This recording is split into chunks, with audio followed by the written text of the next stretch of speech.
बच्चों यहाँ पे क्या बोल रहा है, वी हैव आर, हमने क्या लिया, रिलेशन क्या बोल रहा है कि ए और बी आपस में तभी रिलेटेड होंगे जब उनके डिफरेंस का मॉड 4 का मल्टीपल हो। ए और बी क्या कहां से आ रहा है, सेट ए से आ रहा है। सेट ए क्या दे रखा है, सेट ऑफ ऑल इंटीजर्स, और वो इंटीजर्स कहां से कहां तक इक्वल है, 0 से लेकर 12 तक। We observe the following properties on R, हमें आर में ये सारी प्रॉपर्टीज दिख रही है। रिफ्लेक्सिविटी क्या है, फॉर एनी ए, हम कोई भी रिफ्लेक्सिव प्रूफ करना है तो हमें क्या करना होगा, इस सेट का कोई भी रैंडम एलिमेंट उठा लिया और हमें दिखाना होगा इस सेट का हर एक एलिमेंट खुद से रिलेटेड है। तो हमने इस सेट के रैंडम एलिमेंट को स्मॉल ए बोला। तो हमने क्या बोला, for any a belongs to capital a we have a minus a 0 होगा, और 0 क्या होता है, 4 से डिविजिबल होता है, which is a multiple of 4। 0 4 का मल्टीपल है, 4 से डिविजिबल है, तो क्या हो गया, a belongs to R, relation का एलिमेंट हो गया। Thus a belongs to R for all A belongs to capital a, so R is reflexive. ठीक है, ये हो गया, सिंपल सी बात है।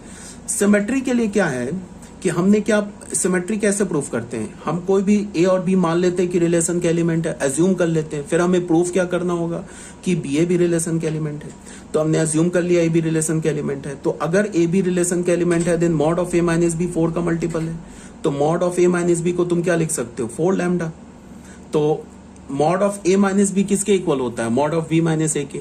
2 माइनस 3 का मॉड लो या 3 माइनस 2 का मॉड लो, ये तो इक्वल होता है। तो mod of A minus B को हमने लिख लिया mod of B minus A, इसको भी 4 लैम्डा लिख सकते हो। तो इसका क्या मतलब हो गया कि बी ए भी रिलेशन का एलिमेंट हो गया। हमने एज्यूम किया था ए बी रिलेशन का एलिमेंट, हमें क्या मिला, बी ए रिलेशन का एलिमेंट। तो क्या हो गया, आर क्या हो गया हमारा, सिमेट्रिक हो गया। ठीक है, अब आ जाओ ट्रांजिटिव। तो ट्रांजिटिव में हम क्या करते हैं, हम एज्यूम करेंगे कि ए बी रिलेशन का एलिमेंट है, बी सी रिलेशन का एलिमेंट है, ये हम एज्यूम करेंगे। और प्रूव क्या करेंगे कि ए सी भी रिलेशन का एलिमेंट है। तो हमने मान लिया कि let A B belongs to R and b c belongs to are.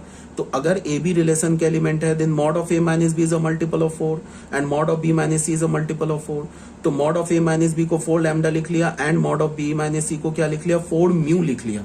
ठीक है, 4 का मल्टीपल है तो लिख सकते हैं ना 4 लैम्डा 4 म्यू। तो a माइनस बी क्या हो गया, plus minus 4 lambda, b minus c क्या हो गया, प्लस माइनस 4 म्यू, दोनों को ऐड कर दिया। तो ऐड किया तो a माइनस सी क्या मिल गया हमें, plus minus lambda plus minus mu. तो ये भी तो हमारा स्केलर है ना, इसको मान लो ईटा बोल दो या अल्फा बोल दो, बीटा बोल दो। तो क्या मिल गया, a माइनस सी क्या मिल जाएगा, a minus C is equal to 4 alpha where alpha is also scalar. तो a माइनस सी भी 4 का मल्टीपल हो गया। तो a माइनस सी का मॉड क्या होगा, ये भी 4 का मल्टीपल होगा। तो ए सी क्या होगा, रिलेशन का एलिमेंट होगा। तो हमने क्या प्रूव कर दिया कि अगर ए बी रिलेशन का एलिमेंट है और बी सी भी रिलेशन का एलिमेंट है तो ए सी भी रिलेशन का एलिमेंट है। सो आर इज ट्रांजिटिव। आर क्या हो गया हमारा, ट्रांजिटिव हो गया। तो आर हमारा रिफ्लेक्सिव भी हो गया, आर हमारा सिमेट्रिक भी हो गया, आर हमारा ट्रांजिटिव भी हो गया। तो आर हमारा क्या हो गया, इक्विवेलेंस रिलेशन हो गया। ठीक है, hence R is an equivalence relation. अब क्वेश्चन में क्या बोल रहा है, क्वेश्चन में अब बोल रहा है कि 1 का इक्विवेलेंस क्लास लिखो। तो 1 का इक्विवेलेंस क्लास लिखने का मतलब कि हमें क्या, सबसे तो पहले ये खोजना होगा कि 1 से कौन कौन से एलिमेंट रिलेटेड है। तो वो कैसे खोजेंगे, let x be an element of set A. हमने मान लिया कि x हमारा एक सेट ए का एलिमेंट है such that x, 1 belongs to R. या तुम 1, x बिलोंग्स टू आर कर लो या x, 1 बिलोंग्स टू आर कर लो। हमें निकालना है ना 1 से कौन कौन से एलिमेंट रिलेटेड है। तो हमने मान लिया कि x एलिमेंट 1 से रिलेटेड है। तो अगर x 1 से रिलेटेड है तो x, 1 रिलेशन का एलिमेंट है। तो अगर x, 1 रिलेशन का एलिमेंट है then mod of x minus 1 4 का मल्टीपल है। तो मॉड ऑफ x माइनस 1 अगर 4 का मल्टीपल है तो मॉड ऑफ x माइनस 1 का वैल्यू क्या आना चाहिए, 0, 4, 8 एंड 12। क्यों आना चाहिए, बिकॉज सेट ए में कितने एलिमेंट्स है, 0 से लेकर 12 तक ही तो है। समझ रहे हो ना बात को, सेट ए में 0 से लेकर 12 एलिमेंट है ना। तो अगर मॉड ऑफ x माइनस 1 4 का मल्टीपल है तो मॉड ऑफ x माइनस 1 का वैल्यू क्या होगा, पॉसिबल वैल्यू क्या होगा, या तो 0 होगा या तो 4 होगा या तो 8 होगा या तो 12 होगा। तो अब फिर हमने स्टार्ट किया, मॉड ऑफ x माइनस 1 अगर 0 है तो x माइनस 1 भी 0 होगा, तो x की वैल्यू 1 आ गई। तो इसका क्या मतलब हो गया कि 1 और 1 आपस में रिलेटेड है। फिर मॉड ऑफ x माइनस 1 को हमने 4 प्रूव किया तो x का वैल्यू 2 आया हमें। एक तो आया हमें 5 और -3, तो -3 को छोड़ दिया बिकॉज -3 सेट ए का एलिमेंट नहीं है। ठीक है, तो x का वैल्यू 5 ले लिया। तो 1 5 से भी रिलेटेड है। और रिलेशन जो है हमारा वो तो सिमेट्रिक पहले से दे रखा है। रिलेशन क्या हमारा सिमेट्रिक तो है ही। तो अगर 1 5 से रिलेटेड है तो 5 भी 1 से रिलेटेड है। ठीक है, अब फिर क्या किया हमने, मॉड ऑफ x माइनस 1 को फिर 8 के इक्वल किया, तो x की 2 वैल्यू मिली हमें, 9 एंड -7, तो -7 को छोड़ दिया क्योंकि ये एक ए सेट का एलिमेंट नहीं है, तो x की वैल्यू 9 आ गई, तो फिर 1 9 से भी रिलेटेड है। सेम लाइन पे हमने क्या किया कि मॉड ऑफ x माइनस 1 को 12 किया, तो x की 2 वैल्यू आ गई, 13 एंड -11 छोड़ दिया तो x की वैल्यू 13 आ गई। तो कितने एलिमेंट्स में, अच्छा x is equal to 13, but 13 भी तो नहीं है एलिमेंट, तो इस दोनों को हमें छोड़ना होगा, 13 और 11 को भी छोड़ना होगा, बिकॉज ये दोनों सेट ए का एलिमेंट नहीं है। तो x से कितने एलिमेंट्स रिलेटेड मिले, 1 5 एंड 9। तो अगर मुझे 1 का इक्विवेलेंस क्लास लिखना होगा तो हमने क्या लिख लिया, सेट बना लिया 1 5 9, तो ये 1 का इक्विवेलेंस क्लास हो गया। मतलब 1 1 से भी रिलेटेड है अंडर द रिलेशन आर, 1 5 से भी रिलेटेड है अंडर द रिलेशन आर, 1 9 से भी रिलेटेड है अंडर द रिलेशन आर। तो ये भी क्लियर होना चाहिए। ये भी जो है ये भी 12th क्लास का क्वेश्चन है।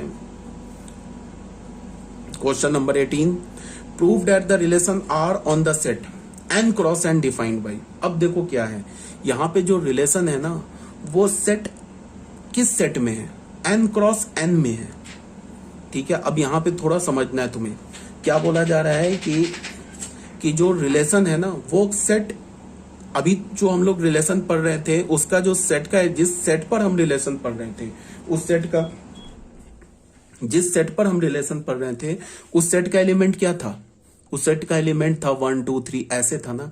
अब हमने रिलेशन किस पे डिफाइन किया, n क्रॉस n पर किया है। किस सेट पर किया है, n क्रॉस n पर किया है। तो जो रिलेशन होगा ना वो n cross n cross n cross n का सबसेट होगा। अब सेट ए की जगह n क्रॉस n है, तो रिलेशन जो होगा वो n cross n cross n cross n इसका सबसेट होगा। मतलब कि अब जो रिलेशन का एलिमेंट आएगा ना वो ऑर्डर्ड पेयर में आएगा, बट उस ऑर्डर्ड पेयर का जो एलिमेंट होगा वो खुद ही एक ऑर्डर्ड पेयर होगा, ये समझना होगा। समझ रहे हो ना बात को। अब जो रिलेशन आएगा तो रिलेशन तो हमेशा ऑर्डर्ड पेयर में आता है, बट उस ऑर्डर्ड पेयर का जो एलिमेंट होता है, इससे पहले क्या आ रहा था 1 2 3 4 ऐसे आ रहा था ना एलिमेंट ऑर्डर्ड पेयर का। बट अब इस केस में क्या होगा कि जो ऑर्डर्ड पेयर का जो एलिमेंट होगा वो खुद ही ऑर्डर्ड पेयर होगा। क्यों, बिकॉज जो रिलेशन है वो n क्रॉस n पर डिफाइंड है, ठीक है। तो क्या बोला जा रहा है, prove that the relation R on the set n cross n defined by, क्या बोला, n क्रॉस n में तो एलिमेंट क्या होंगे, ऑर्डर्ड पेयर में होंगे। तो अगर जैसे हमने सेट ए में बोलते थे तो क्या बोलते थे कि 1 2 से रिलेटेड है। अगर सेट ए बोलते थे कि 1 2 से रिलेटेड है तो ए बी से रिलेटेड है, तो ये कंडीशन को सेटिस्फाई करना चाहिए। बट n क्रॉस n के तो एलिमेंट क्या ऑर्डर्ड पेयर में है, तो अब हमें दो ऑर्डर्ड पेयर के बीच में क्या बताना होगा, कंडीशन बताना होगा, ठीक है। तो यही बताया जा रहा है, ए बी एक ordered pair, because A B जो है ना ये n क्रॉस n का एलिमेंट है, ये सी डी जो है ना n क्रॉस n का एलिमेंट है। तो क्या बोला जा रहा है, ordered pair A B ordered pair C D, मतलब कि ये सेट ए बी जो है n क्रॉस n का एलिमेंट है, सी डी ऑर्डर्ड पेयर भी n क्रॉस का एलिमेंट है। तो ये ordered pair A B ordered pair C D से कब रिलेट होगा, जब a प्लस डी, देखो पहले ऑर्डर पेयर का पहले एलिमेंट और दूसरे ऑर्डर पेयर का दूसरे एलिमेंट का सम, अब पहले ऑर्डर पेयर का दूसरे एलिमेंट और दूसरे ऑर्डर पेयर के पहले एलिमेंट का सम आपस में इक्वल हो, तो क्या होगा, ये order pair A B order pair C D क्या हो जाएगा, आपस में रिलेटेड होगा। For all order pair A B and C D belongs to n cross n। अब ये n क्रॉस n के एलिमेंट तो ऑर्डर पेयर में आएंगे, तो ये हमें प्रूव करना है कि ये इक्विवेलेंस रिलेशन है। Also find the equivalence class 2,3, इसका इक्विवेलेंस क्लास निकालना है, फिर 1,3 का इक्विवेलेंस क्लास निकालना है। सबसे पहले तो हमें प्रूफ करना है कि ये रिलेशन रिफ्लेक्ट ये है, इक्विवेलेंस है। फिर हमें क्या प्रूफ करना है, फिर हमें क्या फाइंड आउट करना है, 2,3 का इक्विवेलेंस क्लास और 1,3 का इक्विवेलेंस क्लास निकालना है। तो ये भी क्वेश्चन बहुत ईजी है। सबसे पहले हमें इसे रिफ्लेक्सिव प्रूफ करना है, तो रिफ्लेक्सिव के लिए क्या करेंगे, मान लेंगे let a comma B be any arbitrary element of n cross n। Reflexive कैसे प्रूफ करते थे, हमें दिखाना होगा ना कि n क्रॉस n का हर एक एलिमेंट खुद से रिलेटेड है। अब n क्रॉस n का एलिमेंट क्या है, n क्रॉस n का एलिमेंट तो ऑर्डर्ड पेयर है, तो हमें क्या दिखाना होगा कि हर n क्रॉस n का हर एक ऑर्डर्ड पेयर खुद से रिलेटेड है। तो हमें क्या करना होगा, n क्रॉस n का कोई एक हमने रैंडम ऑर्डर्ड पेयर उठाना होगा और दिखा देंगे कि वो रैंडम ऑर्डर्ड पेयर खुद से रिलेटेड है, तो प्रूफ हो जाएगा कि रिलेशन आर इज रिफ्लेक्सिव। तो हमने कोई भी रैंडम ऑर्डर पेयर एक ए बी उठा लिया n क्रॉस n का, तो ए बी हमने एलिमेंट उठा लिया n क्रॉस n का। अब हमें क्या दिखाना है कि ए बी से रिलेटेड है, ठीक है। तो हमें प्रूफ करना है या हमें क्या दिखाना है कि ए बी से रिलेटेड है। तो तुम ऐसे देखो, रिलेशन हमारा क्या दे रखा है कि ए बी से तभी रिलेटेड होगा if and only sorry A B ordered pair related होगा सी डी ऑर्डर्ड पेयर से तभी if and only if A plus D is equal to B plus C, यही बोल रहे हैं ना। ठीक है, अब तुम ऐसे देखो, तुम लिख सकते हो A plus B is equal to B plus A, ऐसे लिख सकते हो ना, ये तो ट्रू है। तो यहां से हो गया A B related to A B. देखो A plus B plus A के इक्वल है, तो ए बी ए के रिलेटेड हो गया, तो आर रिफ्लेक्सिव हो गया।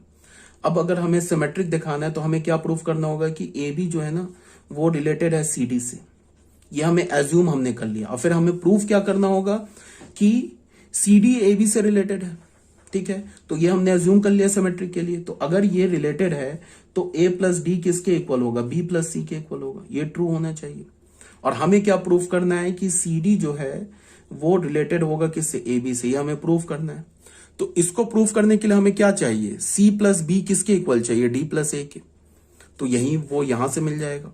इसको तुम लिख सकते हो ना पलट के डी प्लस ए, और यहां से क्या लिख सकते हो सी प्लस बी, यहां से हो जाएगा ना C plus B is equal to D plus A. तो यहां से प्रूफ हो गया ना कि ये जो हमारा सी डी हो गया वो रिलेटेड हो गया। मैं काफी रफ में समझा रहा हूं, हो गया, लैंग्वेज नहीं लिख रहा हूं, हो गया प्रूफ। अब ट्रांजिटिव के लिए हमने क्या किया, ए बी को मान लिया कि रिलेटेड है, ए बी जो ए बी जो है हमारा, हमने मान लिया कि ए बी जो है वो हमारा रिलेटेड है सी डी से, एंड फिर हमने क्या मान लिया, सी डी जो है हमारा रिलेटेड है ई एफ से। अब हमें क्या दिखाना है, ए बी रिलेटेड है ई एफ से। तो ए बी अगर ई एफ से रिलेटेड है तो हमें एक्चुअल में प्रूफ क्या करना है, हमें यही तो प्रूफ करना है, A plus F is equal to B plus C. अगर ये हमने प्रूफ कर दिया तो फिर क्या हो जाएगा, ये प्रूफ हो जाएगा कि A B is related to E F. तो हमने एज्यूम क्या किया, ए बी रिलेटेड है सी डी से, तो ए प्लस डी किसके इक्वल होगा, बी प्लस सी के। और क्या होगा, ये सी प्लस एफ किसके इक्वल होगा, डी प्लस सी के। अगर ए बी सी डी से रिलेटेड है तो इस कंडीशन को सेटिस्फाई कर रहा है तभी तो रिलेटेड है, और सी डी अगर ई एफ से रिलेटेड है, इस कंडीशन को सेटिस्फाई कर रहा है तभी तो रिलेटेड है। तो यहां से अब देख लो तुम, इस दोनों को ऐड कर दो, इसको फर्स्ट इक्वेशन मान लिया, इसको सेकंड इक्वेशन मान लिया, इसको ऐड कर दो तो क्या हो जाएगा, A plus D plus C plus F is equal to B plus C plus D plus E. तो डी डी कैंसिल हो गया और सी सी कैंसिल हो गया proof, A plus F is equal to B plus C. यहां से proof हो गया A B related to E F. तो अगर ये हमने प्रूफ कर दिया तो फिर ये क्या हो गया, ट्रांजिटिव भी हो गया। इसी बात को यहां पे मैंने इतना लिख के समझाया। यहां पे देखो ए बी नेचुरल नंबर का एलिमेंट है, तो ए बी नेचुरल नंबर का एलिमेंट है तो A plus B plus A के इक्वल है, तो A B related to A B हो गया। For all A B belongs to N cross N, so R is a reflexive relation, proof हो गया। ठीक है, उसके बाद सिमेट्रिक में क्या किया हमने, मान लिया कि let A B and C D belongs to N cross N, A B और C D N cross N का एलिमेंट है और खुद से रिलेटेड भी है। तो रिलेटेड है तो ए बी रिलेटेड है सी डी से, तो A plus D is equal to B plus C. तो इसको हम ऐसे लिख सकते हैं, इसको पलट के इधर लिख दिया, ए प्लस डी को डी प्लस ए लिख दिया, तो सी डी भी रिलेटेड है ए बी से, तो ये सिमेट्रिक भी हो गया। सेम काम किया यहाँ पे ट्रांजिटिव में। ठीक है, देख लेना। अब क्या बोल रहा है कि ट्रांजिटिव भी प्रूफ कर दिया। अब क्या बोल रहा है कि किसका इक्विवेलेंस क्लास निकालना है, 2,3 का हमें इक्विवेलेंस क्लास निकालना है। इसका निकालना है ना हमें इक्विवेलेंस क्लास। इसका क्या मतलब है कि 2,3 इस एलिमेंट से जितने भी एलिमेंट्स रिलेटेड हैं उन सारे एलिमेंट्स का सेट बना लो, तो वो क्या हो जाएगा, 2,3 का इक्विवेलेंस क्लास हो जाएगा। तो कोई बात नहीं है, बना लेते हैं। हम लोग अज्यूम कर लेते हैं कि 2,3 से x, y ordered pair related है। तो 2,3 का जो इक्विवेलेंस क्लास क्या होगा, set of all x y, सारे एक्स वाई का सेट बनाओ, सारे एक्स वाई ऑर्डर्ड पेयर का सेट बनाओ सच डेट ये किसका एलिमेंट होना चाहिए, एन क्रॉस एन का, और ये एक्स वाई 2,3 से रिलेटेड भी होना चाहिए। ठीक है, तो एक्स वाई को हमने क्या बोला, एन क्रॉस एन का एलिमेंट है। तो अगर एक्स वाई 2,3 से रिलेटेड है तो फिर क्या होगा, एक्स प्लस 3 किसके इक्वल होगा, वाई प्लस 2 के इक्वल होगा। तो यहां से हमें क्या मिल गया, Y X minus Y minus 1 के इक्वल होगा। तो फिर एक्स की वैल्यू क्या हो गई, वाई माइनस 1, या फिर वाई की वैल्यू क्या हो गई, एक्स प्लस 1। यहां से वाई की वैल्यू हमें क्या मिल जाएगी, Y is equal to X plus 1। ठीक है, तो फिर हमने यहां पे वाई की जगह क्या रख दिया, एक्स प्लस 1। और x क्या हमारा नेचुरल नंबर है। समझ रहे हो ना बात को। 2,3 का हमें इक्विवेलेंस क्लास निकालना था, तो हमने क्या करना है कि 2,3 से जितने भी एलिमेंट्स रिलेटेड है उनका सेट बनाना है। तो हमने क्या किया, 2,3 से हमने अज्यूम कर लिया, 2,3 से ऑब्वियस सी बात है ना, जो ऑर्डर पेयर ही रिलेटेड होगा ना, बिकॉज जो हम किस पे रिलेशन डिफाइन कर रहे हैं, n क्रॉस n पे कर रहे हैं ना, तो n क्रॉस n का एलिमेंट तो ऑर्डर पेयर में है ना। तो हमने क्या बोल लिया कि 2,3 से x, y रिलेटेड है, तो अगर 2,3 से x, y रिलेटेड है तो क्या होगा, x plus 3 is equal to y plus 2। तो y किसके इक्वल मिला, x प्लस 1 के इक्वल मिला। तो यहां पे हमने y को x प्लस 1 से रिलेट कर दिया और x किसके इक्वल है, नेचुरल नंबर के इक्वल है। ठीक है, तो अब x का वैल्यू डालते जाओ, सारे एलिमेंट्स आ जाएंगे, सारे ऑर्डर पेयर्स आ जाएंगे जो 2,3 से रिलेटेड है। x का वैल्यू 1 डाला तो 1,2 मिल गया, x का वैल्यू 2 डाला तो 2,3 मिल गया। देख लो 2,3 और 1,2 आपस में रिलेटेड है। कैसे, देख लो, यहां से पहला एलिमेंट 2 उठाया, दूसरा एलिमेंट यहां से 2 उठाया, तो 2 प्लस 2 4, 3 प्लस 1 4। फिर ये 2,3 से रिलेटेड है, क्यों, 2 प्लस 3 5 एंड 3 प्लस 2 5। फिर ये 2,3 3,4 से रिलेटेड है, क्यों, 2 प्लस 4 6 एंड 3 प्लस 3 6।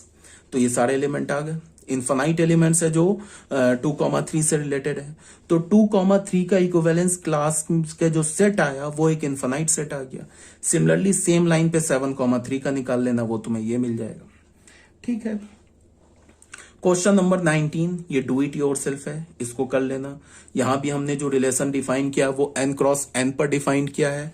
ठीक है, बट रिलेशन में हमने कंडीशन को चेंज कर दिया है। क्या बोला है कि ए बी रिलेटेड होगा सी डी से इफ एंड ओनली पहले एलिमेंट और दूसरे एलिमेंट का प्रोडक्ट यहाँ के दूसरा पहले के प्रोडक्ट के इक्वल होना चाहिए, तभी जाके ये होगा। So that R is an equivalence. ये सब एक लाइन में प्रूफ होने वाला है। चलो मैं करके दिखा दे रहा हूं, ऐसे रफली प्रूफ करके दिखा दे रहा हूं। एडीबीसी देखो, रिफ्लेक्सिव के लिए क्या है, ए बी किससे रिलेटेड होगा, सी डी से। कब होगा, if and only A D is equal to B C. तो रफली प्रूफ करने के लिए क्या है कि हमें क्या प्रूफ करना है, ए बी रिलेटेड होगा ए बी से, ये प्रूफ करना है ना। ठीक है, तो बस इसके लिए क्या होगा, A B is equal to B, ये तो ट्रू है ना। तो यहां से क्या हो गया, A B related to A B, A B related to A B for all A B belongs to N cross N, हो गया प्रूफ रिफ्लेक्सिव। सिमेट्रिक के लिए क्या दिखाना होगा, हमने मान लिया कि ए बी रिलेटेड है सी डी से। ठीक है, और हमें क्या प्रूफ करना है कि फिर सी डी भी रिलेटेड है ए बी से, तो इसको तो हमने अज्यूम कर लिया ना कि रिलेटेड है। तो अगर ये रिलेटेड है तो ए डी किसके इक्वल हो जाएगा, बी सी के इक्वल हो जाएगा। और हमें क्या प्रूफ करना है कि सी डी रिलेटेड होना चाहिए ए बी से। तो हमें क्या प्रूफ करना है, एक्चुअल में प्रूफ करना है ना C B is equal to D A. अगर ऐसा प्रूफ कर दिया तो ये भी प्रूफ हो जाएगा। तो ये तो यहीं से प्रूफ हो गया ना। इसको इधर लिख दो तो B C is equal to A D हो गया, इसको चेंज कर दो C B is equal to D A हो गया। तो यहां से क्या हो गया, सी डी क्या हो गया, रिलेटेड हो गया ए बी से, हो गया सिमेट्रिक, सॉरी प्रूफ हो गया। अब अगर हमें ट्रांजिटिव प्रूफ करना है तो दिखाना होगा ना कि ए बी पहले अज्यूम करना होगा सी डी से रिलेटेड है, एंड फिर क्या प्रूफ करना होगा, सी डी जो है वो रिलेटेड है ई एफ से रिलेटेड है। और फिर हमें क्या प्रूफ करना है, ए बी ई एफ से रिलेटेड है। तो एक्चुअल में क्या प्रूफ करना होगा हमें, A F is equal to B, ये प्रूफ करना है ना। अगर ये प्रूफ हमने कर दिया तो फिर ए बी ई एफ से रिलेटेड हो जाएगा। समझ रहे हो बात को। तो हमने अज्यूम क्या किया, ए बी सी डी से रिलेटेड है, तो A D is equal to B C, and फिर क्या है, सी डी ई एफ से रिलेटेड है, तो क्या होगा, C F is equal to D. कुछ नहीं है। अब हमें ए एफ प्रूफ करना है तो कोई बात नहीं है, इसको 1 इक्वेशन मान लिया, इसको 2 इक्वेशन, दोनों को डिवाइड कर दो, A D upon C F. ठीक है, काम करो, इसको पलट दो, D is equal to C F कर दो, अब डिवाइड कर दो, इसको सेकेंड इक्वेशन मानो, अब डिवाइड कर दो। तो A D upon D E is equal to क्या होगा, B C upon C F. D D cancel, C C cancel, तो क्या हो गया, A upon E is equal to B upon F. तो यहां से हो गया, क्रॉस कर दो, A F is equal to B, दिख रहा है ना, A F is equal to B. तो अगर ऐसा प्रूफ हो गया तो फिर क्या हो गया, ये प्रूफ हो गया A B is related to F. Rough थोड़ा मैंने कर दिया, ठीक है, समझ रहे हो ना बात को, बस हो गया ये प्रूफ।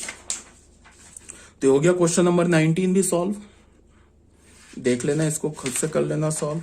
अभी आ जाओ बच्चों, ये भी 19 भी जो था हमारा 12th क्लास का क्वेश्चन था, ये तो ऑलरेडी बता रखा है। ठीक है, क्वेश्चन नंबर 20, ये भी 12th क्लास का क्वेश्चन है। ठीक है, अब इस क्वेश्चन में क्या बोल रहा है, let N denote the set of all the natural numbers, N हमारा क्या है, set of all the natural numbers, and R क्या है, is the relation on N cross N. फिर ये एन क्रॉस एन पे रिलेशन है। क्या बोल रहा है कि ए बी रिलेटेड होगा सी डी से, कब होगा, फिर इसमें थोड़ा रिलेशन चेंज कर दिया।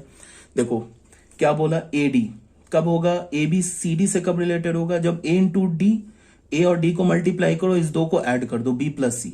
फिर क्या होगा, बी और सी को मल्टीप्लाई करो, ए और डी को ऐड कर दो। Check whether R is equivalence relation on N cross N, check करना है। तो ये बिल्कुल इक्विवेलेंस रिलेशन है। रिफ्लेक्सिव प्रूफ करने के लिए फिर वही सेम लाइन पे हमें क्या करना है, एन क्रॉस एन के हर एक एलिमेंट को दिखाना है कि खुद से रिलेटेड है। तो हमने एन क्रॉस एन का कोई भी एक जनरल एलिमेंट उठा लिया, ए बी।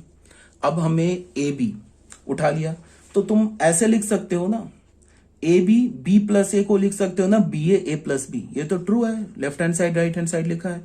तो ये कंडीशन क्या है, A B related to A B का है। तो A B is related to A B for all A B belongs to N cross N. तो ये क्या हो गया, रिफ्लेक्सिव प्रूफ हो गया। अब सिमेट्रिक में क्या है कि हमने अज्यूम कर लिया कि ए बी सी डी से रिलेटेड है। अब प्रूफ करेंगे कि फिर सी डी भी ए बी से रिलेटेड है। चलो मैं इसको करके, चलो यहां देख लो, अज्यूम किया ना ए बी सी डी से रिलेटेड है, तो क्या हो गया, ये अगर ए बी सी डी से रिलेटेड है तो ए इंटू डी बी प्लस सी, बी इंटू सी ए प्लस डी, ये इक्वल होगा। इसी को हमने चेंज, अब हमें प्रूफ क्या करना है, हमें यही प्रूफ करना है ना कि सी डी भी ए बी से रिलेटेड है। यही हमें प्रूफ करना है ना कि सी कॉमा डी रिलेटेड होगा ए बी से। तो अगर इसको हमें प्रूफ करना है तो हमें क्या करना होगा, सी बी और यहां क्या लिखना होगा, D plus A is equal to D A C plus B. ये प्रूफ करना होगा। ये हमें प्रूफ, अगर हमने ये प्रूफ कर दिया तो फिर प्रूफ हो जाएगा ना कि C D is related to A B. ये यहीं से प्रूफ हो जाएगा। अगर ए बी सी डी से रिलेटेड है तो ये कंडीशन ट्रू होगा। इसी को हमने चेंज कर दिया यहाँ पे, ये बी सी को यहाँ पे सी बी कर दिया, डी ए प्लस डी को डी प्लस ए कर दिया, फिर ए डी को डी ए कर दिया, इसको सी प्लस बी कर दिया। तो फिर क्या हो गया, C D related to A B, तो हेंस सिमेट्रिक। ठीक है, अब आ जाओ ट्रांजिटिविटी पे। ट्रांजिटिविटी ये लास्ट क्वेश्चन है, आई थिंक क्वेश्चन नंबर नहीं, अभी एक क्वेश्चन और है, लास्ट क्वेश्चन है 21, लास्ट क्वेश्चन है। ट्रांजिटिविटी में क्या है कि हमने A B C D E F N cross N का एलिमेंट माना, फिर हमने ये अज्यूम कर लिया ए बी सी डी से रिलेटेड है, सी डी ई एफ से रिलेटेड है। तो अगर ए बी सी डी से रिलेटेड है तो ये कंडीशन हो जाएगा। ठीक है, ये कंडीशन, इसको हमने क्या किया, ए डी को राइट हैंड साइड में भेजा, बी सी को लेफ्ट हैंड साइड में भेजा, उसके बाद इसको सॉल्व करके डिवाइड करके हमने इसको फर्स्ट इक्वेशन बना लिया। फिर हमें क्या करना है, सी डी ई एफ से रिलेटेड है तो ये कंडीशन को सेटिस्फाई करेगा। फिर सी एफ को राइट में भेजा, डी को लेफ्ट में भेजा, फिर डिवाइड करके इक्वेशन नंबर 2 बना लिया। हमें प्रूफ क्या करना है, हमें प्रूफ करना है कि ए बी किससे रिलेटेड है, ई एफ से। तो अगर ए बी ई एफ से रिलेटेड है तो फिर हमें कंडीशन क्या प्रूफ करना होगा, हमें ये प्रूफ करना है ना कि ए बी रिलेटेड होना चाहिए किससे, ई एफ से। तो हमें क्या प्रूफ करना होगा, A F B plus E is equal to B E A plus F, ये प्रूफ करना होगा। अगर हमने ऐसा प्रूफ कर दिया तो फिर ये आ जाएगा, ये प्रूफ हो जाएगा। तो उसके लिए हमने क्या किया कि ऐसे करके 2 इक्वेशंस बना लिया और दोनों इक्वेशंस को ऐड कर दिया। तो ऐड करोगे तो ये 2 कैंसिल हो जाएगा, कैंसिल होगा तो फिर क्या हो जाएगा, 1 plus B plus 1 plus E is equal to this. फिर यहाँ पे एलसीएम लेके क्रॉस मल्टीप्लाई किया तो ये आ गया, देख लो यही आ गया ना, ये वाला आ गया कंडीशन। तो ये कंडीशन आने का क्या मतलब हो गया कि हेंस प्रूफ हो गया कि ये ट्रांजिटिव भी है।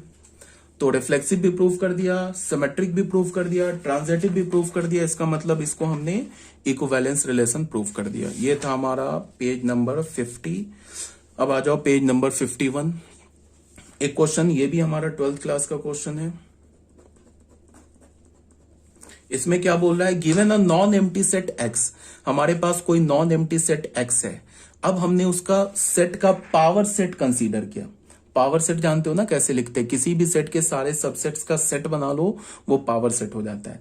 कंसीडर पावर सेट px, हमने एक पावर सेट px कंसीडर किया, which is the set of all the subset of x। ठीक है, define the relation in px, हमने x सेट पर रिलेशन नहीं डिफाइन किया, हमने px सेट पर रिलेशन डिफाइन किया। ये शायद 2 बार लिख दिया क्या, शायद 2 बार कर दिया मैंने, सॉरी। तो हमने क्या बोला कि पावर सेट पर हमने क्या रिलेशन डिफाइन किया, बोला कि अगर ए और बी क्या होना चाहिए, पावर सेट का ये क्या होगा, पावर सेट का एलिमेंट होगा, और ये ए और बी क्या होगा, एक्स सेट का सबसेट होगा। एक्स सेट का सबसेट होगा तभी तो पावर का एलिमेंट होगा। तो हमने क्या बोला कि अगर सेट ए सेट बी से रिलेटेड है, if A is the subset of B, is R is an equivalence relation on P X. क्या आर इक्विवेलेंस रिलेशन है? तो देख लेते हैं। देखो हर एक सेट अपना सबसेट होता है, तो set A is the subset of set A, तो A related to A for all A belongs to P X. P X का कोई भी ए उठा लो, वो खुद से रिलेटेड है, तो R is reflexive on P X. Symmetric के लिए हमने क्या बोला कि कोई भी ए और बी को मान लिया कि रिलेशन का एलिमेंट है, तो अगर ए बी रिलेशन का एलिमेंट है तो ए बी का सबसेट है। तो ऐसा थोड़ा ना होता है कि ए बी का भी सबसेट है तो बी भी ए का सबसेट हो जाएगा। ये ट्रू तभी होगा when A is equal to B. तो ए बी अगर A is the subset of B, तो ये इंप्लाई नहीं कर रहा है B is the subset of A. In fact this is possible only when A is equal to B. So R is not a symmetric relation. R हमारा क्या है? एक सिमेट्रिक रिलेशन नहीं है। तो आर क्या मिला हमें? रिफ्लेक्सिव मिल गया, आर सिमेट्रिक नहीं मिला। ठीक है, अब आ जाओ ट्रांजिटिव में। तो ट्रांजिटिव तो है ये, ठीक है। ट्रांजिटिव क्यों है? हमने कोई भी तीन एलिमेंट उठा लिया। किसका? पावर एक्स का कोई भी तीन एलिमेंट उठा लिया, तो पावर एक्स का जो एलिमेंट होगा वो एक्स सेट का सबसेट होगा। तो पावर एक्स का हमने तीन एलिमेंट उठा लिया ए बी सी, और अज्यूम कर लिया कि ए बी से रिलेटेड है, बी सी से रिलेटेड है। तो अगर ए बी से रिलेटेड है तो ए बी का सबसेट हो गया, बी सी से रिलेटेड है तो बी सी का सबसेट हो गया। अब तुम ऐसे देखो, अगर ए का सारा एलिमेंट बी में प्रेजेंट है और बी का सारा एलिमेंट ए में प्रेजेंट है, तो फिर ए का भी सारा एलिमेंट सी में प्रेजेंट है। तो ए बी का सबसेट है, बी सी का सबसेट है, तो फिर ए सी का सबसेट है। तो आर क्या हो गया हमारा? ट्रांजिटिव हो गया। तो आर क्या हमें मिला? रिफ्लेक्सिव मिला, ट्रांजिटिव मिला, बट सिमेट्रिक नहीं मिला। तो अगर सिमेट्रिक नहीं मिला तो फिर आर क्या होगा? Is not an equivalence relation. तो ये था हमारा क्वेश्चन नंबर 21। अब ये 3 नोट है, इस 3 नोट का प्रूफ मैंने नहीं दिया है क्योंकि इसका प्रूफ कभी आता नहीं है। प्रूफ काफी लंबा चौड़ा है, तो एज अ प्रूफ कभी नहीं आता, ना बोर्ड में आएगा ना जेई मेंस में आएगा। बस तुम्हें 3 रिजल्ट याद रखना है, और ये 3 रिजल्ट बहुत इंपॉर्टेंट। हाँ, तब भी अगर कोई बच्चा बोलेगा कि मुझे प्रूफ चाहिए, तो आर डी शर्मा बुक उठा लो, उसमें इसका प्रूफ तुम्हें मिल जाएगा। ठीक है, मैं प्रूफ इसलिए नहीं दे रहा हूं कि प्रूफ आता नहीं है। अगर चाहिए तुम्हें तो आर डी शर्मा से निकाल लेना, मिल जाएगा उसमें तुमको इसका प्रूफ। बस तुम्हें याद रखना है, याद रखना बहुत इजी है। पहला नोट क्या बोल रहा है कि दो इक्विवेलेंस रिलेशन का जो यूनियन होता है, इंटरसेक्शन जो होता है ना, वो भी एक इक्विवेलेंस रिलेशन होगा। मान लो कि सेट ए है, ठीक है। सेट ए पर तुमने 2 रिलेशन डिफाइन किया, ठीक है। एक रिलेशन आर डिफाइन किया, एक रिलेशन एस डिफाइन किया। आर रिलेशन भी हमारा इक्विवेलेंस रिलेशन है, एस रिलेशन भी हमारा इक्विवेलेंस रिलेशन है। तो जो दोनों का इंटरसेक्शन रिलेशन होगा ना, मतलब आर रिलेशन का और एस रिलेशन का जो तुम इंटरसेक्शन लोगे, तो वो भी एक रिलेशन है। क्यों? बिकॉज वो भी क्या होगा, अगर तुमने सेट ए पर रिलेशन डिफाइन किया तो वो भी ए क्रॉस ए का सबसेट होगा, तो वो भी एक रिलेशन होगा। 2 रिलेशन का इंटरसेक्शन भी एक रिलेशन होगा। तो जो इंटरसेक्शन रिलेशन होगा वो भी एक इक्विवेलेंस रिलेशन होगा, यही बोला जा रहा है। बस याद रखना है।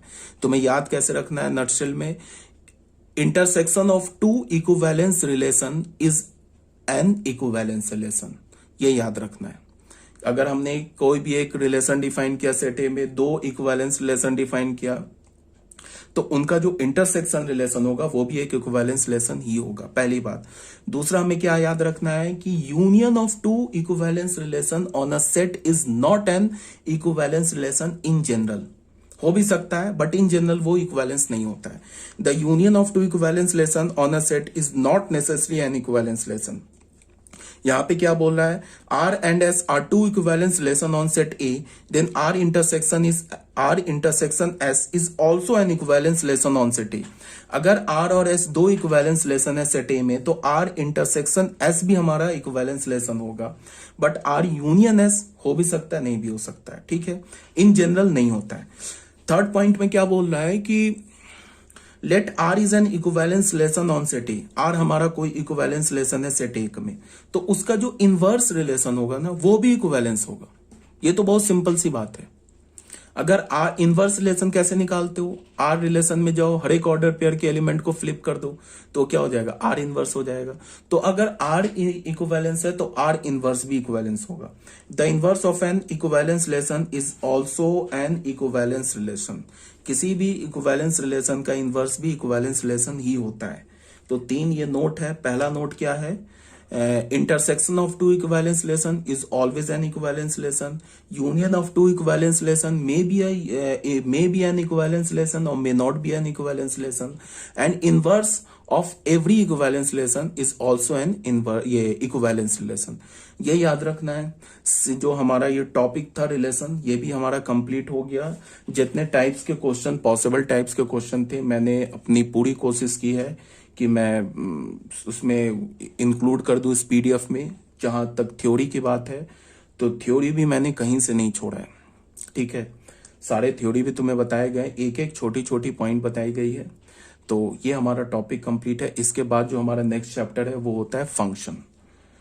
फंक्शन में थोड़ा टाइम लगेगा। अगर जेई मेंस और जेई एडवांस लेवल तक सीखना चाहते हो तो थोड़ा टाइम लगेगा। फंक्शन थोड़ा लंबा चैप्टर है, बट अगर बोर्ड के पॉइंट ऑफ व्यू से देखो तो बोर्ड में सिर्फ मुश्किल से 5 से 6 पेज में ये हमारा बोर्ड वाला फंक्शन कंप्लीट हो जाएगा। बोर्ड में सिर्फ एक ही टाइप का फंक्शन आता है, onto, into, one one, many one, बस यही 3-4 टाइप के फंक्शन आते हैं। और बाकी जो फंक्शन है, ग्राफ हो गया, फंक्शन किसे बोलते हैं, वो सब तो तुम 11th क्लास से ही जानते हो। 11th क्लास में फंक्शन का बता रखा है कि function is a special type of relation. अगर रिलेशन में तुम कुछ कंडीशन डाल दो कि every element of set A should be related to every element of set A के सारे एलिमेंट का इमेज मिलना चाहिए सेट बी में, और यूनिक इमेज मिलना चाहिए, तब वो रिलेशन क्या हो जाता है, फंक्शन हो जाता है। ये तो ऑलरेडी 12th क्लास के बच्चे जानते हैं। 11th क्लास के बच्चे तो फंक्शन अभी उनके लिए मतलब फर्स्ट बार वो सुनेंगे कि फंक्शन क्या होता है। फिजिक्स में जानते हो वो अलग से बात है। तो ये बात समझ में आ रही है। तो मेरा कहने का ये मतलब है कि फंक्शन का डेफिनेशन, फंक्शन का ग्राफ, फंक्शन को ऐड कैसे करते हैं, डोमेन फंक्शन का कैसे निकालते हैं, रेंज कैसे निकालते हैं, ग्राफ क्या होता है, लॉगरिथमिक फंक्शन का, ट्रिग्नोमेट्रिक फंक्शन का, फिर ग्राफ की प्रॉपर्टीज क्या क्या होती हैं, जैसे एक्सपोनेंशियल फंक्शन हो गया, मॉडुलस फंक्शन हो गया, फिर ग्रेटेस्ट इंटीजर फंक्शन हो गया, लीस्ट इंटीजर फंक्शन हो गया, सिग्नम फंक्शन हो गया। तो इन सब फंक्शन की प्रॉपर्टी क्या होती है, ग्राफ क्या होती है, फंक्शन किसे बोलते हैं, एडिशन क्या होता है फंक्शन का, डोमेन क्या होता है, रेंज क्या होता है, डोमेन रेंज कैसे निकालती है, सब 12th क्लास के बच्चों के लिए बोल रहा हूँ। ये सब तुम्हें आता है, और मैंने फंक्शन थोड़ा डिटेल में भी पढ़ाया था तुम्हें 11th क्लास में। एक्चुअल जो फंक्शन है वो तो 12th क्लास में, बट बहुत डिटेल से 11th में पढ़ाया था। तो एक बार करना क्या कि फंक्शन का जो तुम्हारे पास अगर नोटबुक लिखा होगा ना 11th क्लास का, तो एक बार उसे रिवाइज कर लेना। इसके बाद हमारा जो टॉपिक है फंक्शन के बाद वाले जितने भी टॉपिक है ना वो सब इजीली निकल जाएंगे, ज्यादा टाइम नहीं लगेगा, बट फंक्शन को थोड़ा हमें डिटेल से पढ़ने में टाइम लगेगा, ठीक है। रिलेशन जो हमारा टॉपिक कंप्लीट हो गया। तो अभी तक हमने कितने टॉपिक कंप्लीट किए, एक डिटर्मिनेंट, मैट्रिसेस और रिलेशन कंप्लीट है। फंक्शन में अब नेक्स्ट पीडीएफ में सेंड करूंगा और फिर उसके क्रॉसपॉन्डिंग वीडियो लेक्चर। ओके।